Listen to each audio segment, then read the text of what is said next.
Welcome to Democracy Now!, democracynow.org, The War and Peace Report. I'm Amy Goodman. Residents of Gaza suffered the most intense bombardment of the 18-day war last night as Israel carried out air and artillery strikes throughout the Gaza Strip. Israeli tanks backed by attack helicopters have moved into several southern neighborhoods of the densely populated Gaza City. Hospital officials report dozens of calls for ambulances have been received, but they could not be dispatched because of the fighting. Palestinian President Mahmoud Abbas accused Israel of aiming to, quote, wipe out the Palestinian people in Gaza by refusing to end its attack. The Palestinian death toll is now at least 935. More than 4,300 Palestinians have been injured. 13 Israelis have died over the past 18 days, 4 soldiers in friendly fire. An estimated 90,000 Palestinians have fled their homes, but many residents of Gaza have nowhere to go because all the Gaza border crossings are closed. This is Antoine Grand, head of the International Committee of the Red Cross in Gaza. There's no place safe in Gaza for the civilians. They're afraid to stay home. They're afraid to move. They're also afraid to go down the street to try to find some water or to try to buy some food.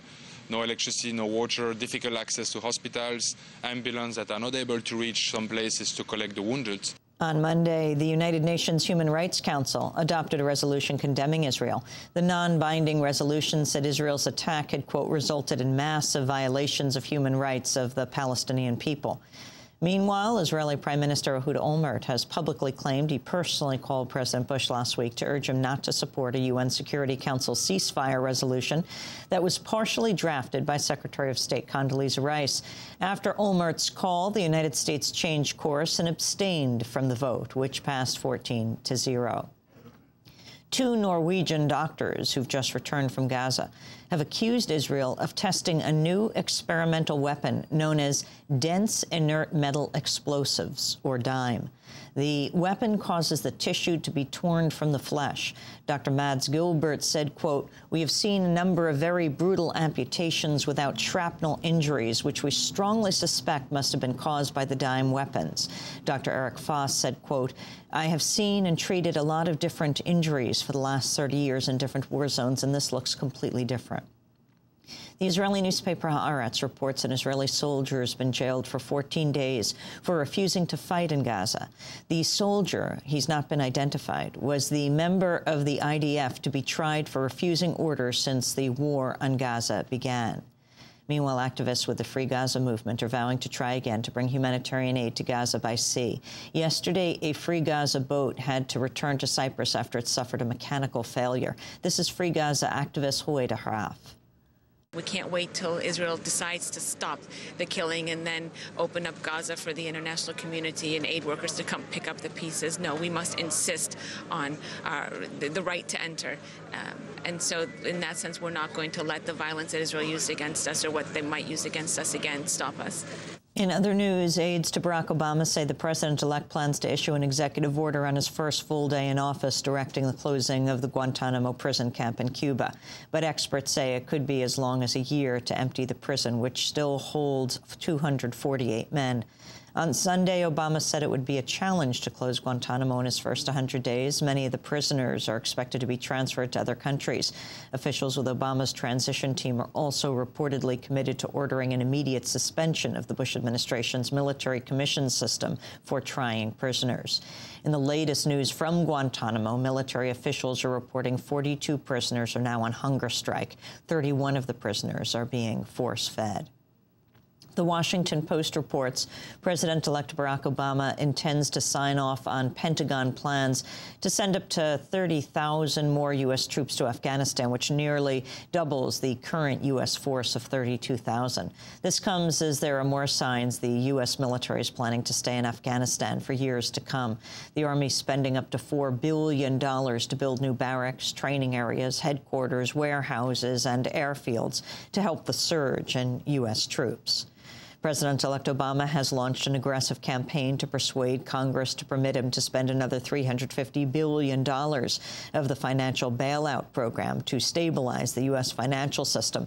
On Monday, the Bush White House formally notified lawmakers of Obama's intention to use the second half of the $700 billion bailout package.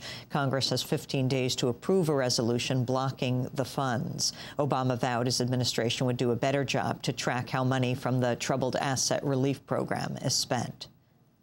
I think many of us have been disappointed with the absence of clarity, the lack of transparency, the failure to track how the money's been spent, and the failure to take bold action with respect to areas like housing, consumer credit, so that we can maintain credit flows, small businesses, students who need student loans, people who are interested in buying a car, getting car loans, that in all sorts of ways, Main Street has not seen the effects of these efforts.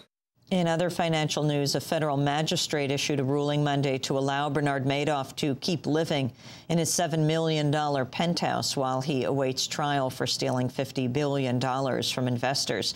Federal prosecutors had asked the judge to revoke Madoff's bail because he attempted to give away valuable jewelry to family and friends. President Bush held his final news conference Monday. He rejected the idea the nation's moral standing has been damaged over the past 8 years and defended the government's response to Hurricane Katrina. Bush was asked if he had made any mistakes over the past 8 years. There have been disappointments. Abu Ghraib obviously was a huge disappointment during the presidency.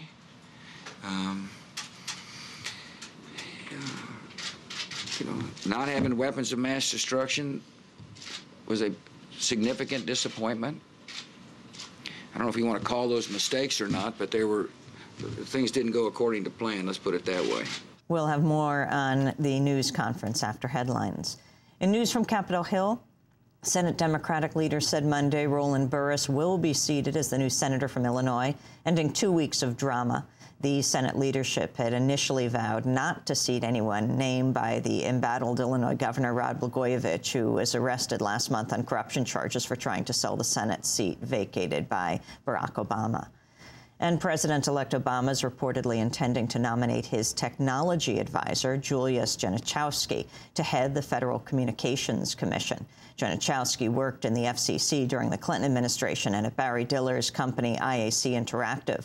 The Wall Street Journal reports that during the campaign, Genachowski put together a detailed technology and innovation plan that expressed support for open internet or net neutrality protections, media ownership rules that encourage more diversity, and expansion of affordable broadband access across the country. A new study is estimating the U.S. government spending at least $52 billion a year on nuclear weapons and nuclear weapons-related programs. The estimate was calculated by the Carnegie Endowment for International Peace. The majority of the $52 billion is spent on upgrading, operating, and sustaining the U.S. nuclear arsenal.